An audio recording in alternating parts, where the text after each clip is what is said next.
Good morning everyone. My name is Mohammad Anas. I am studying in 12th class. मैं आप सभी को आज के इस दिन विद्यार्थी जीवन में गुरुजन के महत्व के बारे में कुछ बातें बताना चाहता हूँ। आशा आप सभी इसे सुनेंगे और इन बातों पर सुनने से ज़्यादा अमल करेंगे।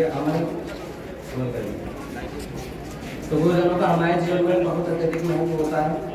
वे जिस प्रकार से सूरज हमें बिगर मांगे रोशनी प्रदान करता है और जीवन चक्र को सुचारू रूप से चलाने के लिए जिस प्रकार ऑक्सीजन रूपी वायु की आवश्यकता होती है और जिस प्रकार से बादल हमें बिना मांगे वर्षा रूपी जल प्रदान करते हैं, उसी प्रकार से बिना मांगे शिक्षक हमें शिक्षा प्रदान करता है।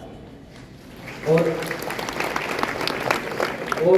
शिक्षक जो अपनी शिक्षा के बदले हमसे कुछ नहीं मांगता, वो सिर्फ मांगता है तो अपनी गुरु दक्षिणा। लेकिन आज के समय में बहुत से लोग अज्ञानतावश ये समझते हैं कि गुरुजन की गुरु दक्षिणा का अर्थ इस बात से लगाते हैं, धन से शुल्क से अशुल्क आदि से लगाते हैं, जो बिल्कुल गलत है। और इसके लिए मैं एक कहानी सुनाना चाहूँगा। छोटी सी कहानी है, ज़्यादा समय नहीं लूँगा, बस छोटी से 2-3 मिनट की है।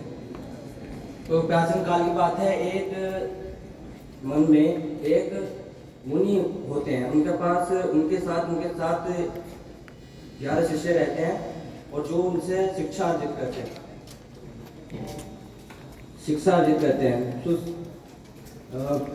उन्हें बहुत समय हो जाता है शिक्षा अर्जित करते हुए। तो एक दिन गुरु का आभास होता है कि वे दिन प्रतिदिन होते जा रहे हैं और लगता है कि वे अब आने वाले समय में शिक्षा नहीं दे पाएंगे। तो वे निर्णय लेते हैं कि अपने इन सभी 11 शिष्यों में से 2 शिष्यों को वे चुने और उन्हें कुटी का कार्यभार सौंपे।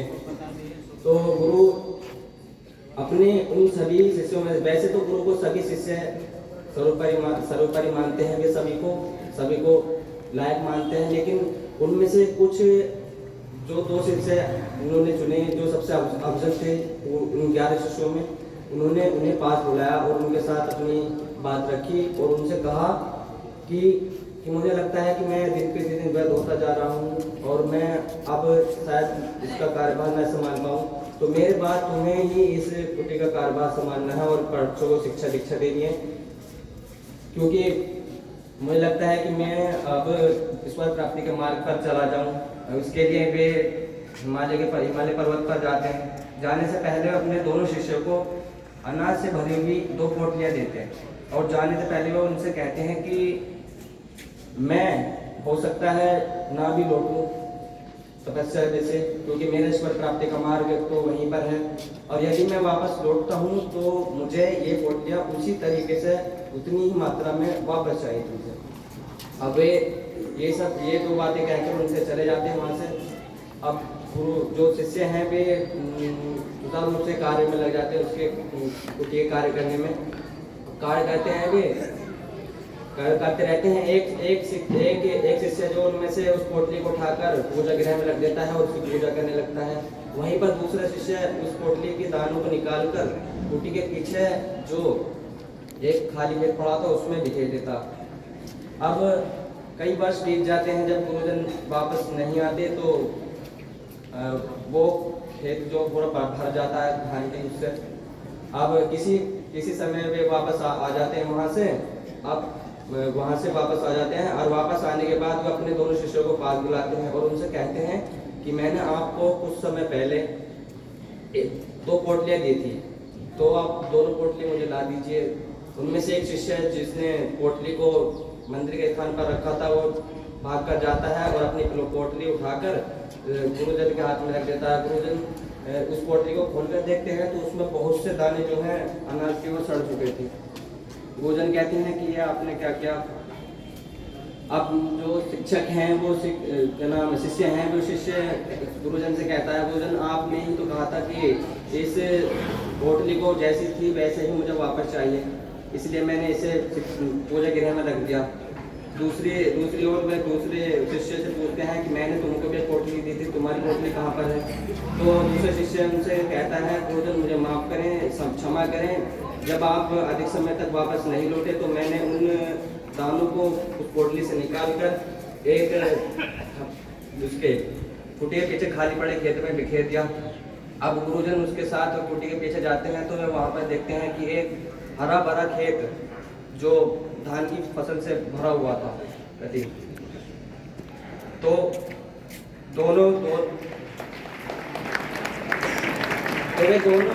वे उन दोनों शिष्यों को अपने पास बुलाते हैं और उनसे थोड़ी बात करते हैं और कहते हैं कि तुम दोनों ही मेरे बताए हुए मापदंडों पर चले और उनका ही तुमने कार्य किया, लेकिन फर्क सिर्फ इतना है कि एक शिष्य ने जो मैंने पोटली दी थी उसे पूजा गृह में रखकर उसकी पूजा की, जिससे उसके बहुत से दानों का जो है खराब हो गए, नष्ट हो गए।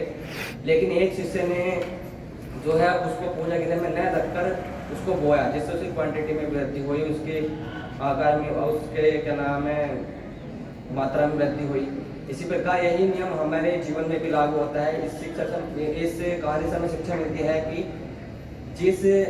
जिस छात्र के पास भी जितना ज्ञान हो वो उस ज्ञान को अपने पास सीमित न रखकर वो अपने आस पड़ोस में जो बच्चे कमज़ोर हैं उनके साथ उस ज्ञान को शेयर करे, जिससे कि जिस तरह की उस शिष्य ने धान को गेहूं को उसमें बिखेरा, खेत में बिखेरा और उसकी मात्रा में वृद्धि हुई। इसी प्रकार से हर विद्यार्थी को अपने ज्ञान को दूसरे में बांटने से उसके ज्ञान में वृद्धि होती है।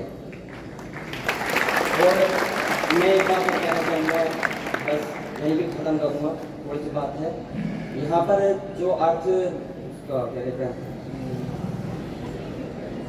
शिक्षक की गुरु दक्षिणा का जो अर्थ है, शिक्षक हमसे गुरु दक्षिणा के रूप में चाहते हैं कि हम उनके द्वारा शिक्षा जो जितनी शिक्षा उन्होंने हमको दी है वो हम उसको फैलाएं और जिससे कि उनकी कीर्ति में वृद्धि हो और जिससे शिक्षा की कीर्ति बढ़े और अपने विकास की और विद्यार्थियों का विकास हो। धन्यवाद।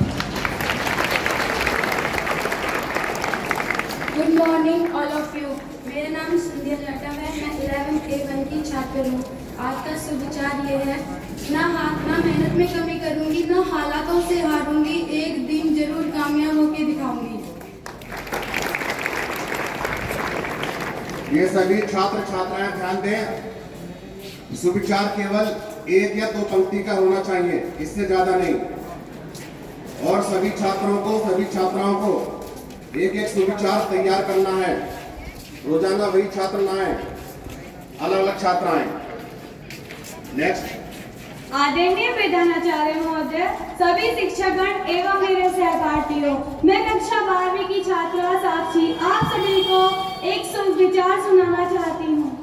व्यक्ति को कभी मौका नहीं ढूंढना चाहिए, क्योंकि जो आपको डेली मिलता है वही आपका सबसे अच्छा मौका होता है, उसे हमें खोना नहीं चाहिए।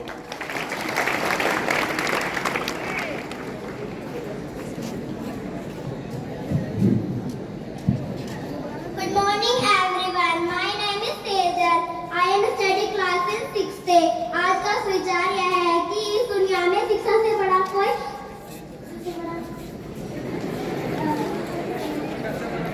आवाज नहीं। इस दुनिया में शिक्षा से बड़ा कोई धन नहीं है। और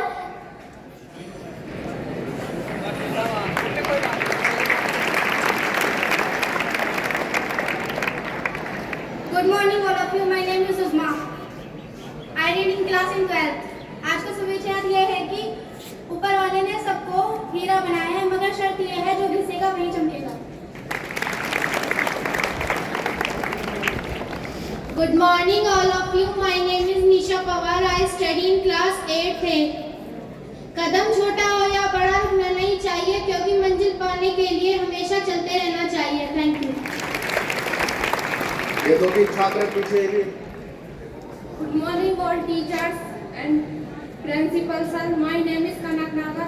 I read in class 11th F1. संस्कारों से बड़ी कोई वसीयत नहीं, ईमानदारी से बड़ी कोई विरासत नहीं। Thank you. आवाज ना करें, पीछे से बहुत आवाज आ रही है। Good morning all of you. My name is Kamaldeep Singh. I study in 10th class. मैं आज का सुविचार यह है कि कोई कुछ ही बोले, अपने आप को शांत रखो। धूप कितनी भी तेज हो, समुद्र को सुखा नहीं सकती। Good morning all of you.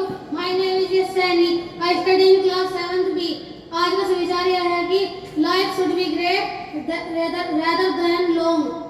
जिंदगी लंबी होने की बजाय महान होनी चाहिए। Thank you. Good morning, I love you. Good morning, I love you. My name is Gautam. आज का विचार यह है कि सफलताओं का रास्ता आसान हो जाता है जब गुरु के द्वारा दिखाया जाता है। आवाज नहीं। Good morning, my teacher and my friends. My name is Kishore Kumar from Bapu Mukanagar. आज in class 12th D2. आज का सब्जेक्ट है कि गलती जीवन का एक पन्ना है और जीवन पूरी एक किताब है। जरूरत पढ़ने पड़े गलती का एक पन्ना फाड़ देना, मगर एक पन्ने के लिए पूरी किताब को मत पढ़ देना। धन्यवाद। Good morning, everyone of you. My name is Kazim Ali, कक्षा 12 D1. आज का हमारा विचार यह है कि मुश्किलों से भाग जाना आसान होता है। हर पल जिंदगी का इम्तिहान होता है। डरने वालों को मिला नहीं कुछ भी जिंदगी में, और लड़ने वालों के कदमों में जहान होता है। धन्यवाद। इसी क्रम में हमारे वरिष्ठ अध्यापक हैं श्री धनंजय कुमार पाठक जी। आज वो आपको अपना सुविचार प्रकट करेंगे।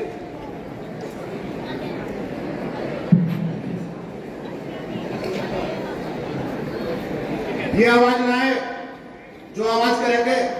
कक्षाओं के सामने वाले अध्यापक देखें।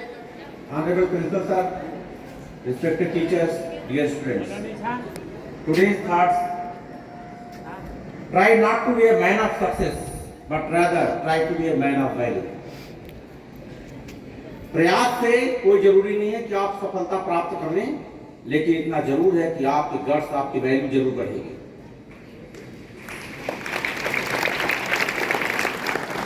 और खास करके स्टूडेंट्स के लिए शिक्षा वो है जो जीवन में आने वाली नकारात्मक ऊर्जा को सकारात्मक ऊर्जा में बदल सके। Thank you.